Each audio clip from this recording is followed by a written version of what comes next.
Assalamualaikum warahmatullahi wabarakatuh. Perkenalkan, nama saya Hasan Hidayatullah dari Prodi Ilmu Hadis semester 3. Alasan saya membuat video ini adalah sebagai syarat UAS ujian akhir semester matkul Hadis dan Teologi Islam yang diampu oleh Bapak Nurul Ihsanuddin. Jadi teman-teman, dalam video kali ini saya menyebutkan 5 pertanyaan beserta jawabannya sesuai arahan dari dosen saya Bapak Nurul Ihsanuddin dalam pengerjaan UAS pada mata kuliah kali ini. Oke, langsung saja ke pertanyaan pertama. Pertanyaan pertama ini mencakup tentang awal mula perpecahan aliran-aliran dalam Islam. Jadi, bagaimana awal mula perpecahan aliran-aliran dalam Islam? Awal mula perpecahan aliran dalam Islam itu diawali pada zaman Khalifah Ali bin Abi Thalib. Pada saat itu tengah terjadi konflik atau perang antara Ali bin Abi Thalib dan Muawiyah bin Abi Sufyan, yang dimana pada pertempuran tersebut itu pihak Muawiyah hampir saja mengalami kekalahan, tetapi tangan kanan Muawiyah bin Abi Sufyan yang bernama Amr bin As yang terkenal licik itu mengajukan perdamaian kepada Ali bin Abi Thalib. Terus sama Ali bin Abi Thalib ini diterima, tetapi ada sebagian pihak atau kelompok yang tidak setuju dengan penerimaan kedamaian tersebut, sehingga kelompok tersebut itu membelok arah atau tidak memihak kepada Ali bin Abi Thalib lagi, karena mereka berpendapat bahwa yang berhak melakukan hal tersebut itu hanyalah Allah, berdasarkan dalil la hukma illa billah. Dan kelompok tersebut mendirikan suatu organisasi yang bernama Khawarij. Dan pada sejak saat itu muncul pula aliran-aliran yang lain seperti Syiah, pendukung Ali bin Abi Thalib, pendukung Muawiyah, aliran Murji'ah, Sunni, dan lain sebagainya. Oke, lanjut ke pertanyaan kedua. Apa saja aliran-aliran yang ada dalam Islam?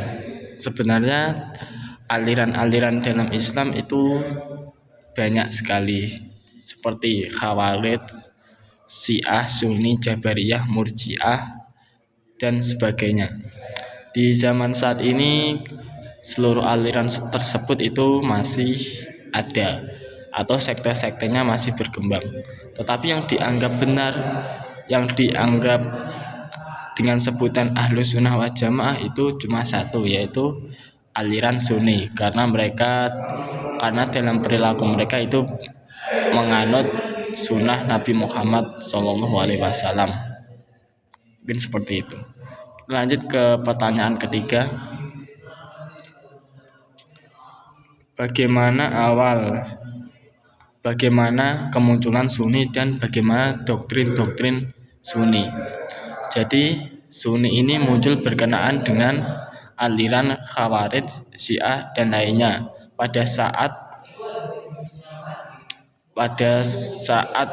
konflik Ali bin Abi Thalib dan Muawiyah.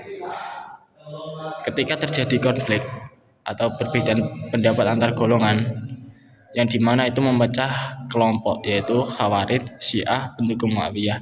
Ada lagi satu kelompok yang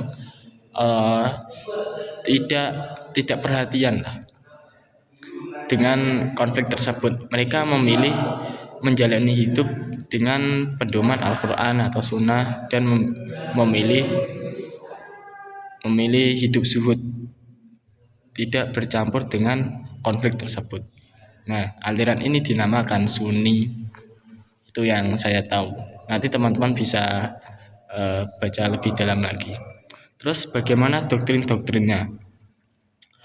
Dalam Sunni doktrinnya itu meliputi 3 aspek. Sebenarnya ada yang lebih luas sih.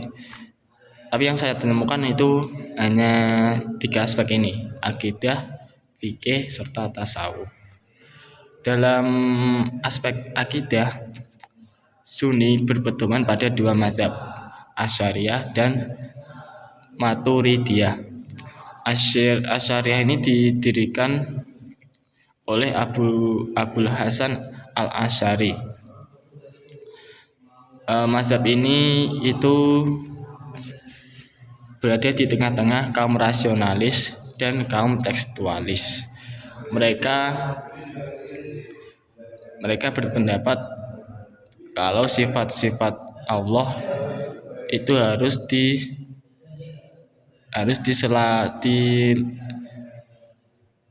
setara apa ya namanya.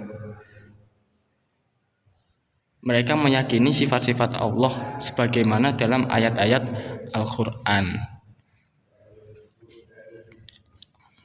Mungkin seperti itu. Mungkin teman-teman bisa baca lagi ya, karena saya lupa. Kemudian mazhab yang kedua itu mazhab Maturidiyah. Ini sebenarnya sama seperti mazhab Asy'ariyah, tetapi memberikan peran lebih besar terhadap akal dalam memahami kewajiban beragama. Seperti itu. Lanjut pertanyaan keempat. Bagaimana awal kemunculan Khawarij dan bagaimana doktrin-doktrinnya? Kemunculan Khawarij sebenarnya sudah saya ceritakan tadi di awal ya. Itu karena tidak sependapat dengan Ali yang menerima tawaran kedamaian dari Amr bin As, tangan kanan Muawiyah bin Abi Sufyan. Menurut mereka itu yang lebih berhak dengan keputusan tersebut hanyalah Allah, karena berdasarkan dalil la hukma illa billah. Kemudian mereka memecah kelompok dari kelompoknya Ali. Doktrin-doktrin dalam Khawarij itu sebenarnya cukup luas, tapi yang terkenal itu tafkir atau kafir. Dalam arti bahasa Indonesia itu pengkafiran. Mereka terkenal dengan fanatismenya yang besar. Jadi jika ada suatu keputusan tapi tidak berdasarkan Al-Qur'an, itu mereka anggap orang yang menjalankan keputusan itu dianggap kafir. Kemudian pertanyaan terakhir mengenai Syiah, bagaimana awal kemunculan Syiah dan bagaimana doktrin-doktrinnya. Kemunculan Syiah ini berkenaan juga dengan kemunculan Khawarij, di mana pada saat konflik antara Muawiyah dan Ali bin Abi Thalib, ada sekelompok orang yang mendukung keputusan Ali bin Abi Thalib secara penuh. Mereka menganggap keputusan Ali itu benar dengan menerima tawaran kedamaian, karena mereka anggap Ali ini adalah putra Nabi. Karena mereka anggap Ali ini adalah menantu Nabi Shallallahu Alaihi Wasallam. Makanya mereka itu mendukung penuh lah. Terus, mengenai doktrin-doktrinnya itu sebenarnya cukup banyak dalam Syiah. Tapi yang terkenal yang terjadi saat ini itu mengenai imamah atau kepemimpinan. Mereka beranggapan kalau pemilihan pemimpin itu harusnya dipilih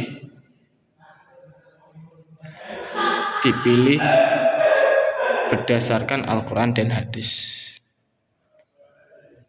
Dan yang saya ketahui harusnya pemimpin itu adalah